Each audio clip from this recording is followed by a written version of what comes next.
everybody, and welcome back to the latest episode of Paths of Glory, where Doug and I are taking on the Ted Reiser Classic, and we are at the winter of 1915.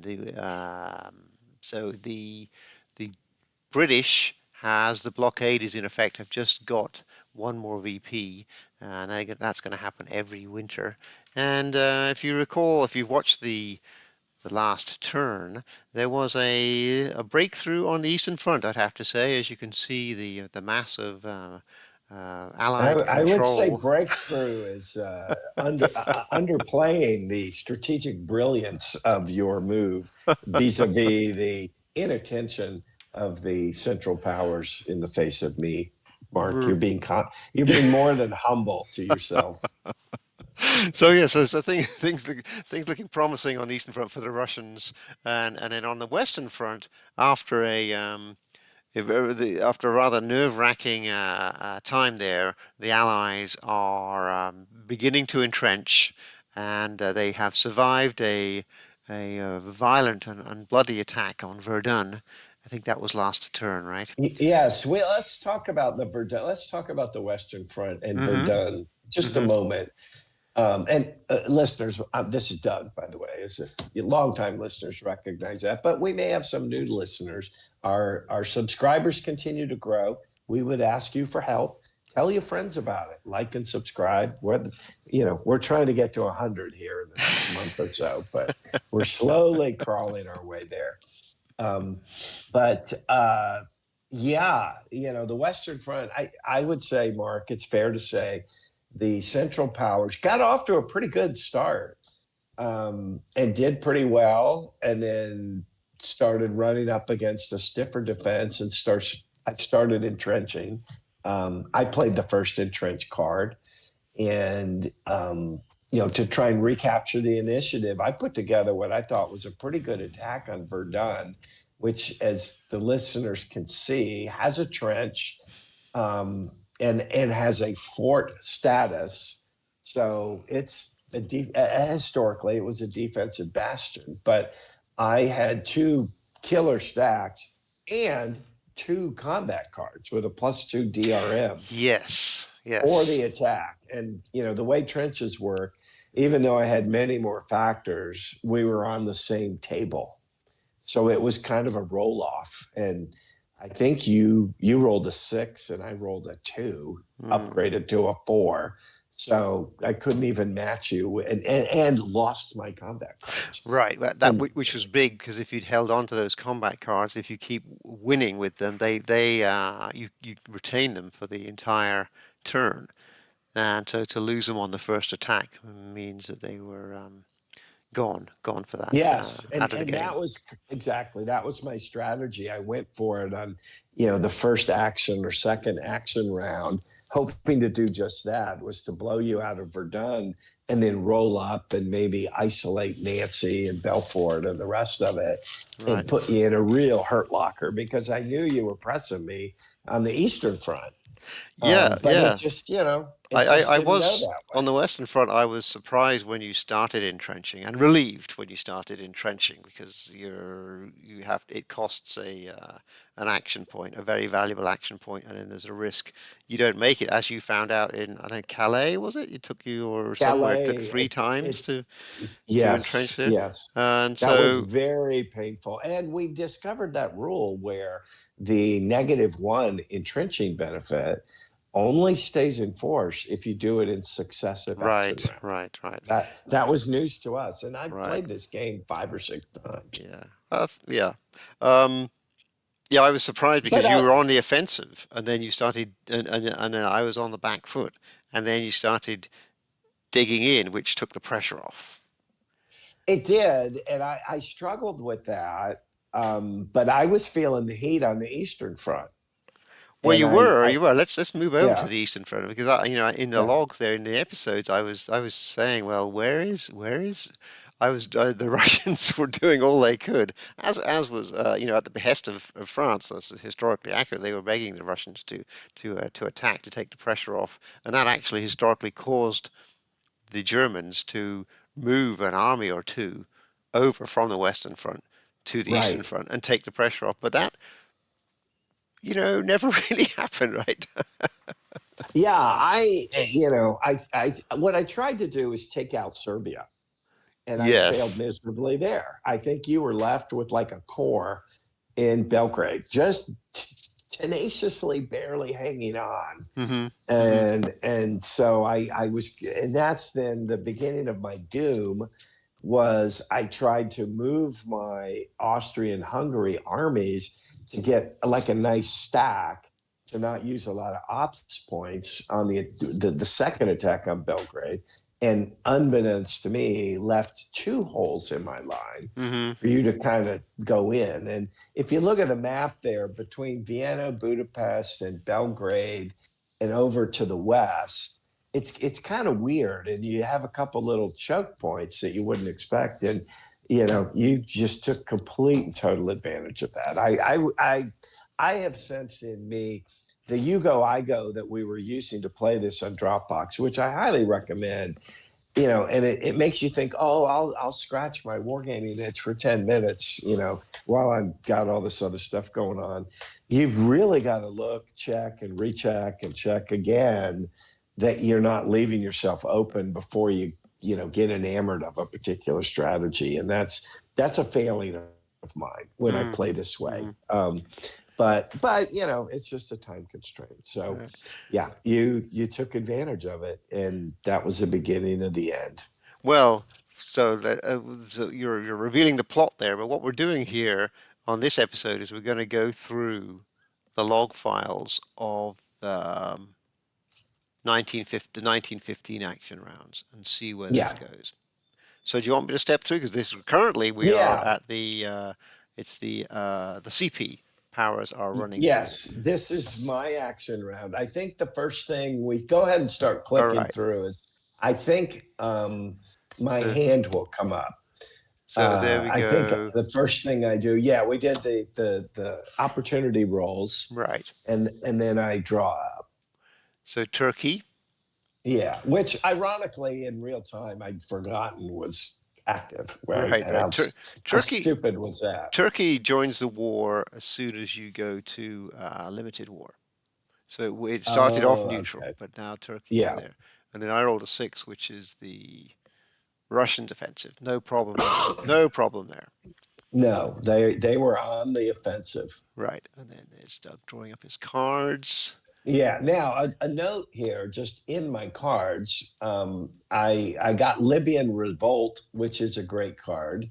Although I think what I played is I realized, okay, I got to get some more armies on the map. Um, and this is the beauty of this game. You always have choices, right? Do you use the card play for ops points to do things? Do you use it for the event, or do you use it for replacement points?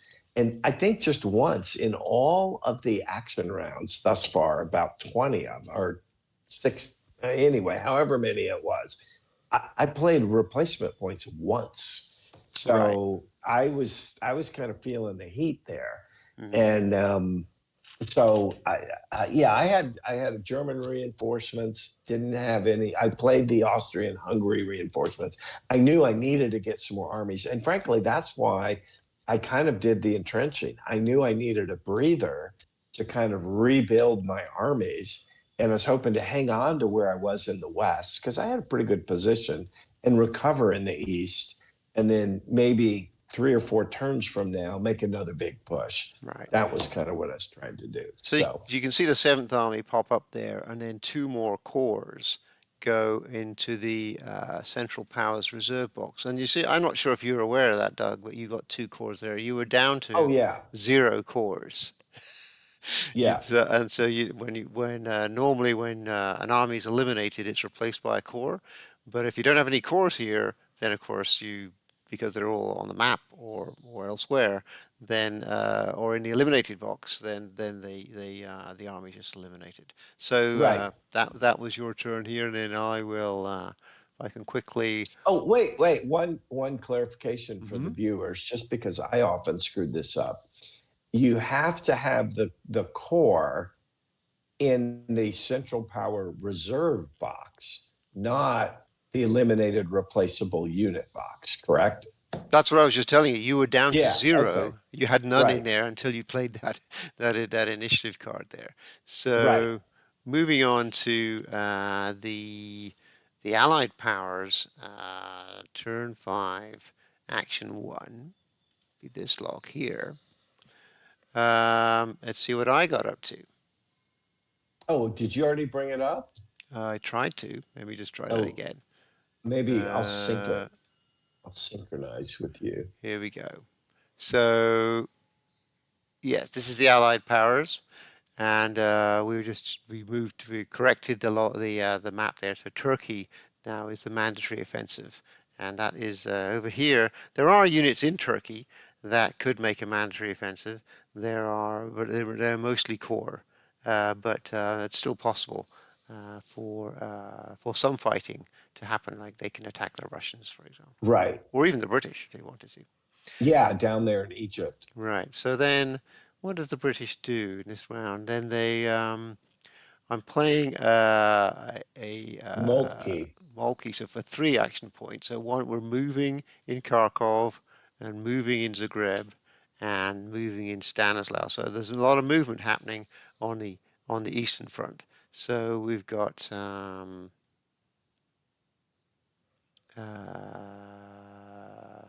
Kharkov activated to move. Where is Kharkov? Kharkov Oh, that's is all the way in the over there. east. Okay, so Yeah, the whole that's eastern front. So here's Kharkov here, and then here and here. So I've got my armies here. I need to get to the front. So here we yeah. go. Off they go. Going closer, moving to Dubno, and then uh, the uh, the other armies. I'm trying to. Yep, moving into position and just moving forward. Now, this is interesting because what I did, and I noticed this after I submitted the log, is that I had left an opening in my line here. If you look down in this area here, Right. the Austro-Hungarian Corps could have sacrificed itself and run around here just to cause some trouble. That would have cut this unit off. But You but know what? Yeah, you're right. right. Yeah, So that's true. it wouldn't I didn't notice that, right. and It would since Italy's, yeah, wouldn't have done a lot, right.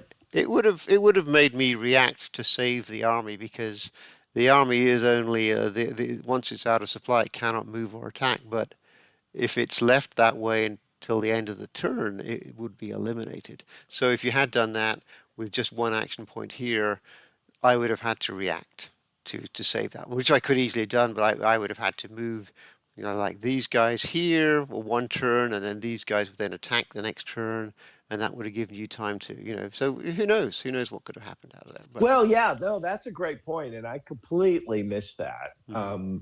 Because I think I was at the time I was scrambling to try and fill up the hole in Linz and Brunn, and Mhm. yeah, and the thing I was really worried about, and this it may be the next your next turn. Um, I didn't want Martin there. You might click. Let's see if I click on that. Can you see Yeah, that? yeah, yep. Oh, Mhm. okay. Yeah. Mhm. I was worried there with just the core that you were going to punch through there and make it up here and maybe into Right, Breslau. So right. I was like, I've got to somehow strengthen that defense. Okay. But yeah. So, all right. So that's that log file. When So we on to load up the, the next one here. It's taking a little bit of time to. There we go. And now this is CP, Central Powers, Action 2. So, um, wait, have you loaded it? yeah, I'm just stepping through it now because you went back and then you replayed my log. Do, Oh, do, I do, do, see. do, do. All Okay. this has happened. This is like activation markers result. Okay. And then Okay. you played card number 10, the Sud Army, for 3 ops. Yes, correct. And you activated an army in Breslau to move, the corps in Martin you just talked about to move, Yeah. and Vienna. So all of a sudden, the pressure's off on the Western Front, and everything's focused on the Eastern Front, which was my goal. So pleased to Right. see And that. yeah, So and let's you see. accomplish that. And so when I marked those three units to move, I was looking at, okay, I got a hole here in Linz. And all I was thinking about was your Serb army in Graz was going to rush through in a blitzkrieg fashion, right? Mm-hmm. Completely ignoring the fact of, wait a minute, this little corps, like you just pointed out, could go behind him and cut him off. Right, I wasn't right, even, I was thinking I got to plug the gap because I'd just been, you know, I just lost some armies because I'd not plugged the gap. right, So right. as a result, as if you start clicking through, you'll see Sure. the Here we Germans come go. down. There's the Yeah. 10th Army moving to Linz, and then the Corps is moving to Brunn over here. That just moved, and then and moved I on to think, Vienna, yeah. and then the 11th Army's on the move and goes into Martin where the Corps was. So the Corps moved to here. The Army, 11th German Army, moved over here, coming to help their Yeah. partners in crime. And Now, as I do that, and as I look at the map here, I'm realizing, wait a minute, Doug, you still have a hole right here, here, and here, which I think will be revealed in a moment. But right, anyway, right. So and then cleaning up, plugging the gap, a lesson learned is Doug's comment there, or maybe not. yes, exactly. Maybe not. No, and the challenge that the CP has at this point in this game is they just don't have enough bodies to fill in the holes. That's because So they're all on the Western Front. they're all on the CP. Western Front, and well, and they've suffered some eliminated losses, right? Yes, yes, a war of You attrition. Yeah, know, indeed. and it makes the argument of, well, I guess the other thing you could have done, Doug, was withdraw and shorten your lines, Hmm. but which is true. You could pick up a unit if you say started your line of defense not in Königsberg, but in Danzig, Yeah, and come. let's talk about Königsberg. I listened actually to one of the earlier episodes, and you were quite concerned about the Russians being cut off in Königsberg, or right? Well, what I was concerned about was in the original setup. If you go back and look, and I think this is just a flaw in the game. An opening move by the Russians, they can cut off. They, I'd have to load the start file, but there's a play, and I've used it in my games with other opponents, and I hesitate to share this on the banter because it's my opener move, and I always get my opponent. But anyway, there's something going on up there. Maybe for you banter Okay. viewers, you'll see me do it. Doug's being very cagey here, but I'm you're not saying trying to there's be a cagey. killer I just can't remember. there's There a is a killer oh, move for the Russians but to cut off some of the German armies. if they are in Königsberg, then they are in No, the supply. Russians don't go there. They cut off Königsberg. Yeah, which will still stay in supply because it's a port. Uh, Right, and that's assuming they get into Tannenberg, which is not a fort, so they could advance into there if the German armies kick the German armies out of there. Of course, that right. didn't go very well for the Russians in a real battle, there's no worries about Königsberg being out of supply because the Germans can trace a supply line from here to any other port in, I believe it's in Germany. And Yeah, that's um, yeah, the black. So you yes, would go yeah, from Breslau or Essen yeah, through a port to the over the to Baltic. Yeah, there, or even to what now are the Baltic states. right. Okay, all right. Well, maybe that Well, just I think Germany might be limited to ports only in Germany. So if you had a German unit here, I'd have to check the rules. It's potentially could be cut off if the Russians occupied Memel. But right. for sure, if they are in Königsberg, then they have a line of supply from here to any German controlled port city to the Okay. supply source. So Well, that's good to learn. I yeah, think that's a because good I rules was explanation. yeah because also I was this area here is you've got your this is the most powerful army on the Eastern Front, and it sat there much to my I was happy with that. But Yeah, he didn't do anything no. because you know, I, and the obvious move would be attack this guy, right?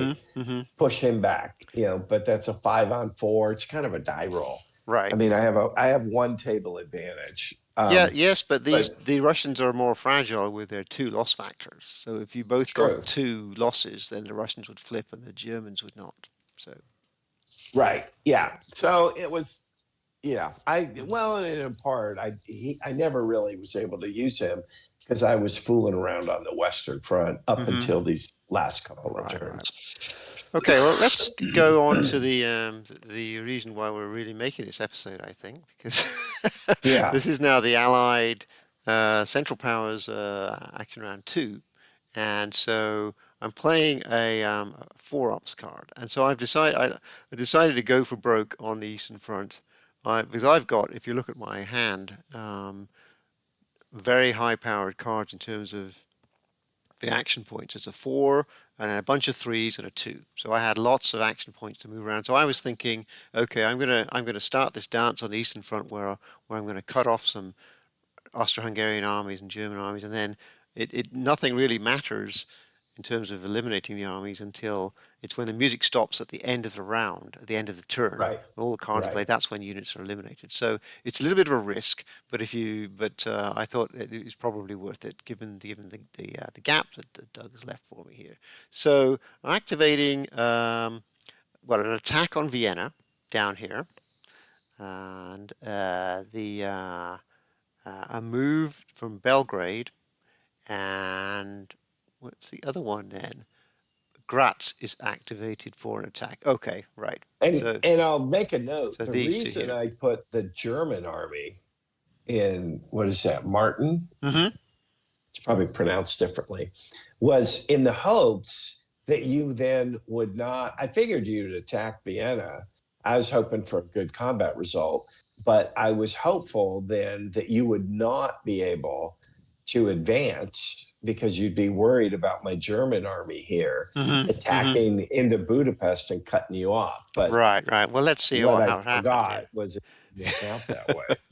So, and just on the flank attack thing, there's no flank attack possibility here because if I have one as the pinning force, and one as the assaulting force, both these guys would be adjacent. Whichever one I chose would be adjacent to the target, of course, but this one's adjacent to a hostile unit here, and this one's adjacent to a hostile unit here. So there's no flanking attack possible. Oh, I thought it was no flanking allowed because they're different nationalities. Um,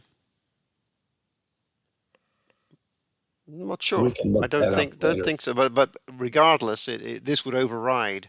This is definitely prevents any flanking attack. I think Yeah, you can have flanking attacks if they're different nationalities. The penalty is that if they're takes more ops to do it. you're the there would need to be a Serbian unit in this stack as well. But Yeah, um, that's but there may be a special rule about the Serbians and the Russians because they're like very closely related. But I don't know. But regardless, there's no flanking attack done. So here, the first of all, we're doing the move. This is the core here moves over to plug the gap, just in case Doug decided to do an end run around here in this route. He no longer can because the core is now blocking that. And then the army, and why didn't he go into Trieste? he couldn't because he doesn't have the. Um, this is your fort, right? This is Right. Austro-Hungarian, and it's a strength of 3.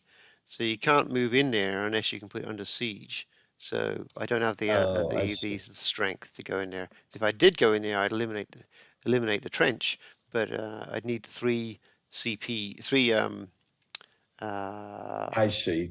3 loss factors, or no, attack strength of 3 rather, to get in there. So I couldn't. But Yeah, it's now I well got you. blocked by both those units. All right. Right. And then the Fourth Army up here got on its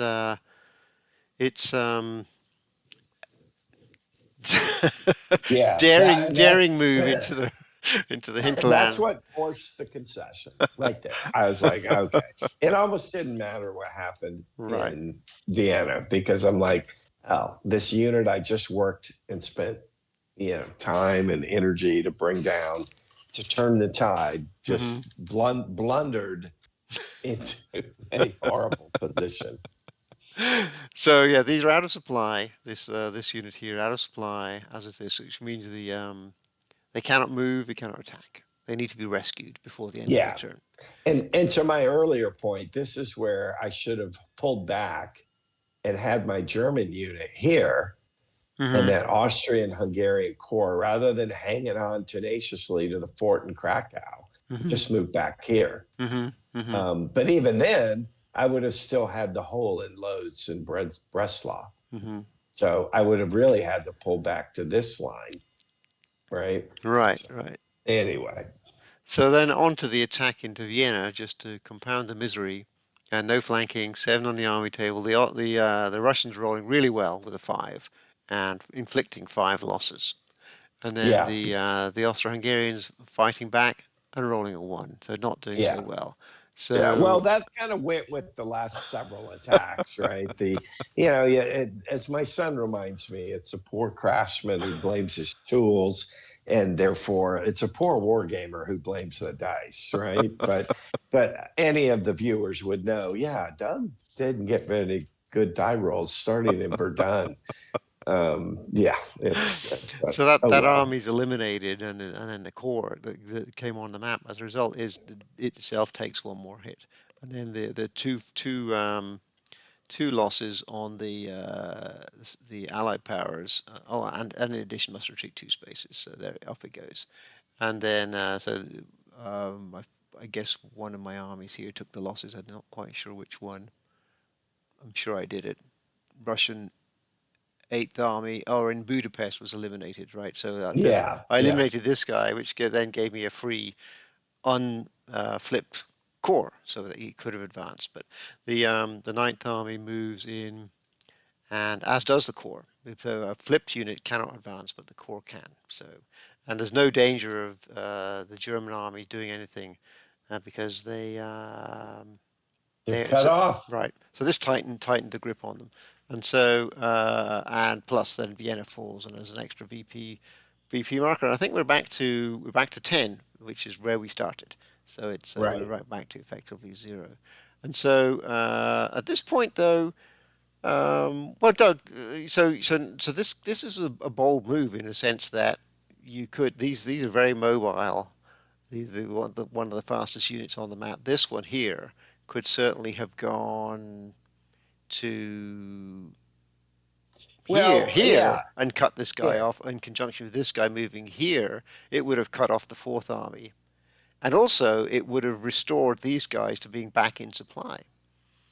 Yeah, um, I suppose you're right. I may have been too quick to concede, but then the problem with that. So just to be clear, if this guy on the next turn goes to loads and goes to here, right, that cuts him off. And you're right, these Hmm. guys have to move forward, right? It's still early in the turn, meaning that I think that's my second or third This action will be your round. third action round, yeah, of Yeah. 6. Yeah. Uh-huh. So that would open these up to no longer being out of supply, as you just said. So, maybe then this guy can attack backwards or can then move further down, Hmm. right? Yes. Maybe on the next action round, depending on your reaction, he goes from Budapest um, all the way to Belgrade, or I guess, wait, he's only 3. Yeah, he'd go 1, 2, 3. Yeah. These would still be in supply. Hmm. There's just no way to cut them off. Um, so I don't know. I mean, yeah, it's nice to play what if, But of but course, there are I two Russian armies here waiting to come in Right. and seal the deal. You are a little bit outnumbered, even, the racing round and cutting people's supply lines. That's where these cores excel because you know, they're small units. They're easily eliminated, but they can be very powerful as you Yes. get them to do the Yeah. right thing. But Yeah. No, yeah, I so as agree. Doug alluded to, I think that then you're so that this is it. This is one more game where we did not see the Americans come into the game. Yeah, another game. I mean, because for the Americans to come in, if memory serves, you got to advance. Why don't you Yeah, let's move over to show that that track. track? Down I forget here, where it there's is. the U.S. commitment track has to move to over there, and one of the things that moves that along is that the Russian capitulation track they're kind of tied. Things have to go badly in the Russian front, Yeah, because I think some of these cars have to be played right. before the U.S. commitment tracks cards can be played. I think that's how the mechanism works Yeah. to sort of guide the game along a historical path. But yeah, not going to happen this turn, this game. No, Yes. no. So yeah, so I after that turn, I conceded. We decided to make this video to kind of wrap up, give everybody a debrief, and it is a great game. I love playing the game. Right now, I'm actually reading Winston Churchill's 5 volume exposition, if you will, on the great conflict. I think he calls it a world in crisis. Great read. He's such a great writer. I've also read his World War II 6 volume treatment that I'm currently halfway through the World War One. So we'll have to play a rematch. We'll switch sides Okay. and we'll see if I can do better, if I can last longer. I think we've played this game several times, and I don't think I've made it to 1916 yet, regardless of the side. And There we I are. was very happy at the start of this game. The first 4 turns or so, my German Yes. armies, they were rolling. They did really well in the Yes, West. yes. The British Um, Expeditionary Force was eliminated in short order. I was fortunate to get entrenchment in Amiens and stabilize the left side of the Channel side of the Western Front. yeah, One thing I did was able to do was play the Italy enters the war card. I played that for it's a very powerful card, but Italy joining the war doesn't do a lot for the Allies at this point because all their units are depleted. It can, in fact, be an opportunity for the Austro-Hungarians to come and snag some victory points by. yeah, But yeah. so I played that for the RPs, the replacement points, which was key because that enabled me to bring in those two Russian armies on the Eastern Front, and the British First Army came back, and some French armies in Paris.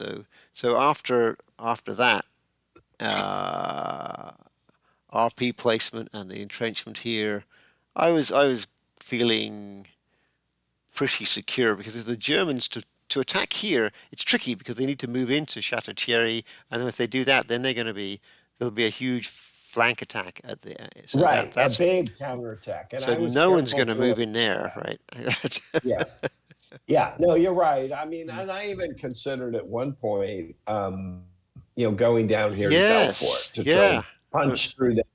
Uh-huh. But I was always one army short. Right, right. And I didn't use a lot of the RPs because I was keeping up the pace of the attacks. And as the Mm-hmm. viewers might notice, I left Antwerp behind. Mm-hmm. I forced the Belgians to retreat, but I didn't have an army to go back there and lay siege and pick up that VP. Mm-hmm. So, there was still some cleanup I had to do. Right. And, where it started to turn for the Germans was it took 3 turns to entrench Calais. And then shortly thereafter was the horrible result at Verdun.